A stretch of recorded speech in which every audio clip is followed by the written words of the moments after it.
সুপ্রভাত বন্ধুরা, আমি আবার আজকে একটা রান্না করব। আজকে আমাদের লটিয়া মাছ নিয়ে এসেছি। জানো, অনেকদিন লটিয়া মাছ খাবো করছিলাম। তা বাজার থেকে আজকে লটিয়া মাছ পেলাম, একটুখানি নিয়ে এলাম। ওই জন্য গোটা গোটা কীভাবে রান্না করি আমি দেখ। আমি এখানে আটা আর একটু কাশ্মীরি লঙ্কা গুঁড়ো, একটু হলুদ গুঁড়ো, নুন, এইগুলোকে আটার সাথে মাখিয়ে রেখেছি। তার আগে আমাকে মাছগুলো দেখো, মাছগুলোতে আমার নুন আর হলুদ দিয়ে মাখানো আছে। চলো তাহলে রান্নাটা করি। আমি তেল দিয়ে দেব কড়াতে।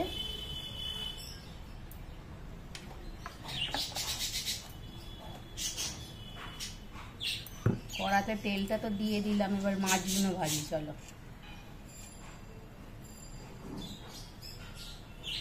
মাছগুলো খুব বড় নয়, তাই জন্য ছোট করিনি। বড় বড় হলে একটু ছোট করতাম। মাছগুলো একটু ছোট ছোটই সাইজ।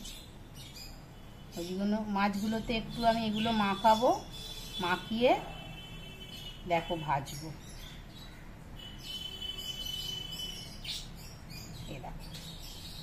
এইভাবে মাছগুলো আমি এক এক করে সব ভেজে নেব,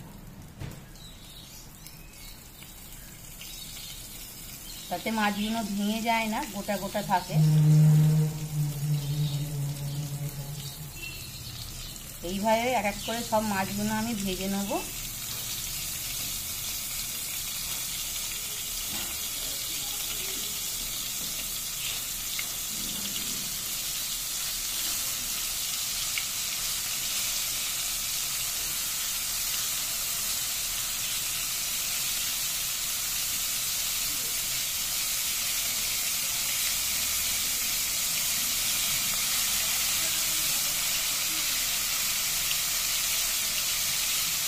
বেশ ভালোভাবে ভেজে নেবো মাছগুলো একটু।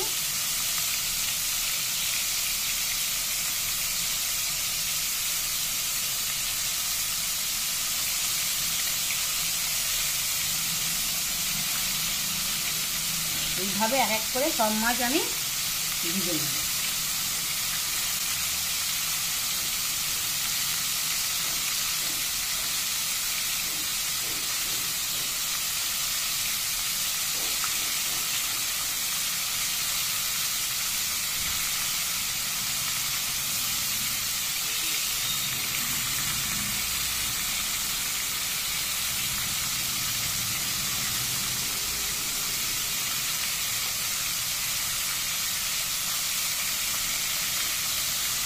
একটু আস্তে আস্তে উল্টাতে হবে, কারণ এই মাছ খুব নরম।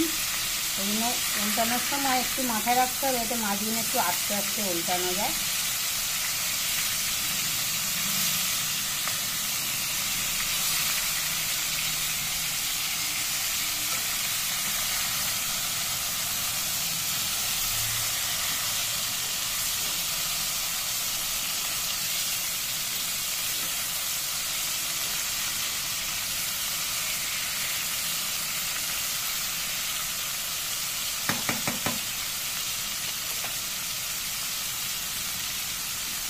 এইভাবে এক এক করে সব মাছগুলো ভেজে নেব।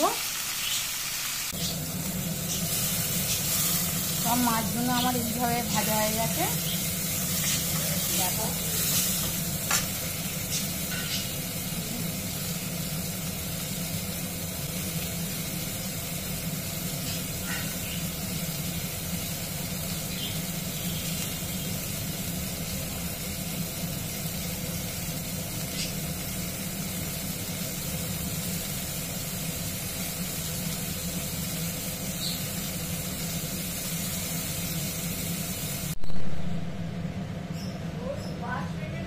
কড়াতে আবার তেল দিয়ে দিলাম। দেখো আমার মাছগুলো, দেখো আমি মাছগুলো গোটা গোটা ভেজেছি, একটাও ভাঙিনি। দেখো এইভাবে সব মাছগুলো আমি এক এক করে ভেজে রেখে কড়াতে আবার তেল দিলাম। দিয়ে এবারে আমি বাকি উপকরণগুলো দিয়ে দেবো। তেলটা গরম হচ্ছে, ততক্ষণ আমি একটু পেঁয়াজ কুচি দিয়ে দিলাম।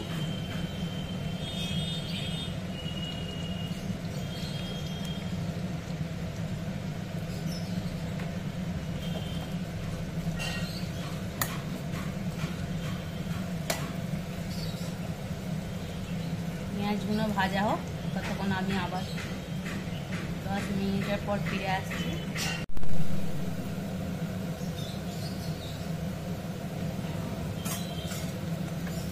পেঁয়াজটা আমার ভাজা হয়ে এসেছে। এবারে ওই কুচনো টমেটোগুলো যে আছে দিয়ে দিলাম।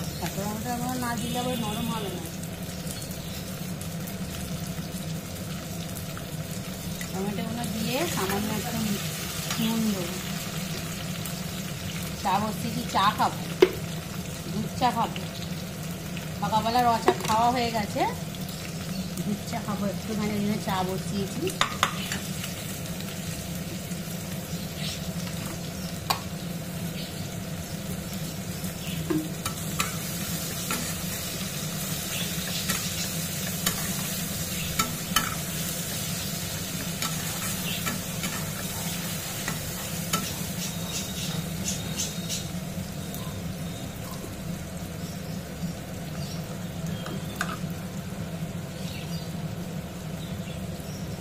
আদা রসুনের পেস্টটা করা ছিল সেটা আমি দিয়ে দিলাম। আর এখানে গুঁড়ো গরম মশলা আর হলুদ লঙ্কা গুঁড়ো দিয়ে দিলাম। দিয়ে ভালো করে নেড়ে নিই।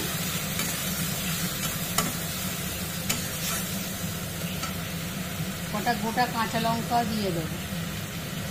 দেখো দিয়ে দিলাম গোটা কাঁচা লঙ্কা।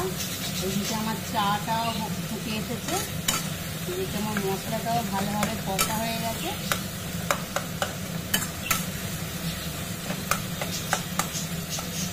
টমেটোগুলো একটু খুন্তি দিয়ে গেলে দিই, নাহলে নরম হবে না।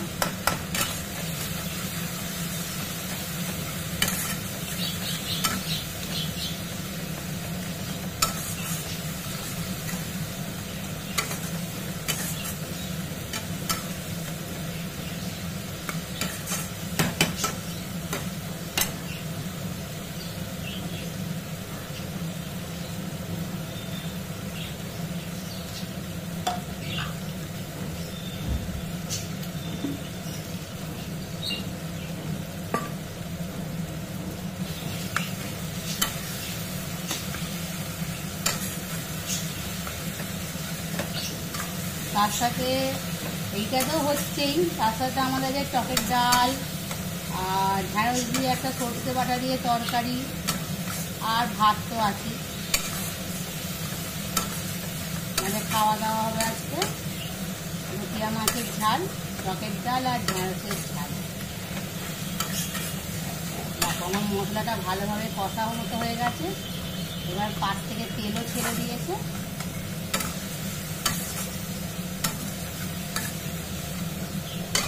খানিকক্ষণেরটা একটু চাপা দিয়ে রেখে দেবো।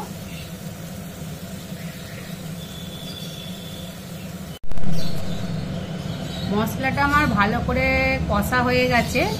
এবার আমি ওই মাছগুলো এক এক করে ছেড়ে দেবো।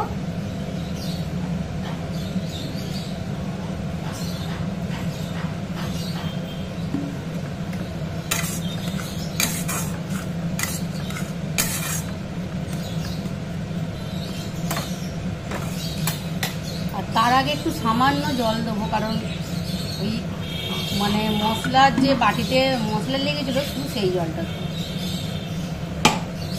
দেখ এবারে মাছগুলো আমি এক করে দিয়ে দেবো। এই যে আমার দেখতে পাচ্ছ মাছগুলো এসে এক করে দিয়ে দিচ্ছি।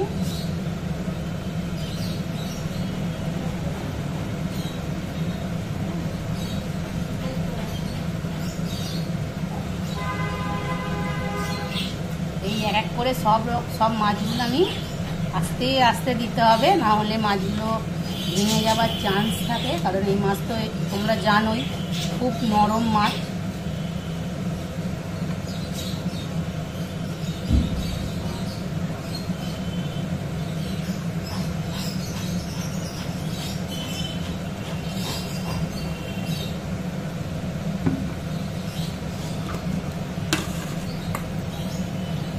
উপর থেকে ধনে পাতা কুচি ছড়িয়ে দিলাম,